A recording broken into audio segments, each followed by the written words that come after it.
Friends కొంతమంది ear buds purchase చేసిన తర్వాత కొన్ని రోజులకైతే అవి ఇయర్ బడ్స్ అనేవి ఒకటి కనెక్ట్ అవుతుంది, ఇంకోటి కనెక్ట్ కాదనమాట. అంటే మనకి మొబైల్లో బ్లూటూత్ కనెక్ట్ చేయగానే రెండు చూపిస్తుంటుంది అనమాట నేమ్స్. అంటే ఒకటే ఇయర్ బడ్ పేరు రెండు చూపిస్తుంటుంది.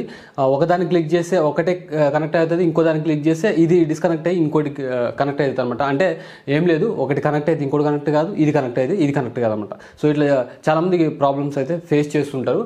సో దీన్ని సాల్వ్ చేయడం అయితే చాలా సింపుల్. అది ఎట్లా అంటే మీరు దీని అయితే రీసెట్ చేసుకోవాలన్నమాట. ఇయర్ బడ్స్ అనేది రీసెట్ చేసుకుంటే ఈ ప్రాబ్లం అనేది సాల్వ్ అవుతుంది.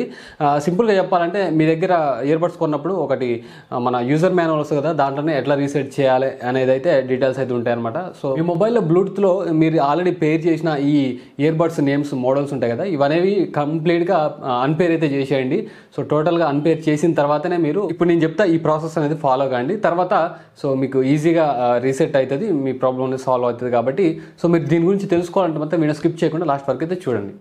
ఫ్రెండ్స్, ఇది urban company beat 900 model ear buds అనమాట. సో ఇది నాదైతే ఒకటి ప్రాబ్లం అయితే ఉందన్నమాట. ఒకటి కనెక్ట్ చేసి ఇంకోటి కనెక్ట్ కాదు. సో రెండు ఏదో ఒకటి మాత్రమే కనెక్ట్ చేయాల్సి వస్తుంది అనమాట. సో ఒకటి చేసి ఇంకోటి రాదు, ఇంకోటి చేసి ఇంకోటి రాదు అనమాట. ఈ ఇయర్ బడ్స్ని బ్లూటూత్తో పేర్ చేయాలంటే సేమ్ మోడల్ రెండు చూపిస్తుంటుంది. అంటే ఒకదానికి ఇప్పుడు రెండు ఇయర్ బడ్స్ ఉన్నాయి కదా, ఒక్కో దానికి ఒక్కొక్క నేమ్ చూపిస్తుంటుంది. మొబైల్లో రెండు నేమ్స్ చూపిస్తుంటుంది అనమాట. సో ఒకదానికి క్లిక్ చేస్తే ఒకటే కనెక్ట్ అవుతుంది. మీరు సింపుల్గా సాల్వ్ చేసుకోవాలంటే మాత్రం మీకు యూజర్ మాన్యువల్ ఒకటి ఇస్తారు కదా, సో దాంట్లోనే ఉంటుంది. దాని ప్రకారం మీరైతే సాల్వ్ చేసుకోవచ్చు. అది లేదనుకోండి మీ దగ్గర, మీరు ఏం చేస్తారంటే సింపుల్గా కింద గట్టిగా ఒక 10 సెకండ్స్ 30 సెకండ్స్ హోల్డ్ చేసి పట్టుకోండి. కింద లేదా పైన టచ్ సెన్సిటివిటీ ఉంటుంది కదా, సో దాని మీద అట్లా హోల్డ్ చేసి పట్టుకుంటే రీసెట్ అయిపోద్ది అనమాట ఒక 10-30 సెకండ్స్ తర్వాత. సో కాకపోతే నాది వేరే తిరుగుంటుంది. నాకు సైడ్ బటన్ అయితే ఇచ్చారనమాట. సో చూడండి, కేస్ మీద సైడ్ బటన్ ఇచ్చారు, దాన్ని హోల్డ్ చేసి పట్టుకోవాలి. సో చూడండి, హోల్డ్ చేసి పట్టుకుంటే మీకు లెఫ్ట్ సైడ్ చూడండి, ఇట్లా స్క్రీన్ స్ట్రైట్గా చూస్తే మీకు లెఫ్ట్ సైడ్ కనిపిస్తుంది. ఒకటి మాత్రమే రీసెట్ అవుతుంది. చూడండి, లైట్ అనేది ఆగిపోద్ది. చూడండి ఆగిపోయింది.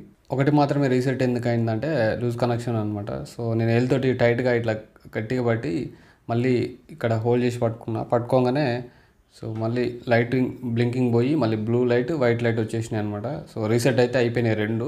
సో మీ దాంట్లో కూడా కనెక్షన్ ప్రాబ్లం అంటే కొంచెం గట్టిగా టైట్గా పట్టుకొని ఒకసారి చెక్ చేయండి. సో చూడండి, నేను గట్టిగా హోల్డ్ చేసి పట్టుకుంటే ఇక్కడ లైటింగ్ రెండిట్లో పోద్ది. చూడండి ఒకసారి చూడండి, పోయి సో ఇప్పుడు రెండు చూడండి రిథంలో బ్లింకింగ్ అవుతుంది అనమాట. సో రీసెట్ అయితే అయిపోయింది. ఇప్పుడు మనం జస్ట్ కనెక్ట్ చేయగానే చూడండి ఒకటే సింగిల్ పేరు పడుతుంది అనమాట, BT 900 అని. సో దాన్ని క్లిక్ చేస్తే చాలు, ఆటోమేటిక్గా రెండు కనెక్ట్ అయిపోతాయి. ఇదండి ఈ వీడియో మీకు నచ్చింది అనుకుంటున్నాను. ఈ వీడియో మీకు నచ్చితే లైక్ చేసి షేర్ చేసి ఇలాంటి వీడియోస్ మరిన్ని చూడాలనుకుంటే మాత్రం పక్కా సబ్స్క్రైబ్ చేసుకోండి. ఓకేనా? Thank you.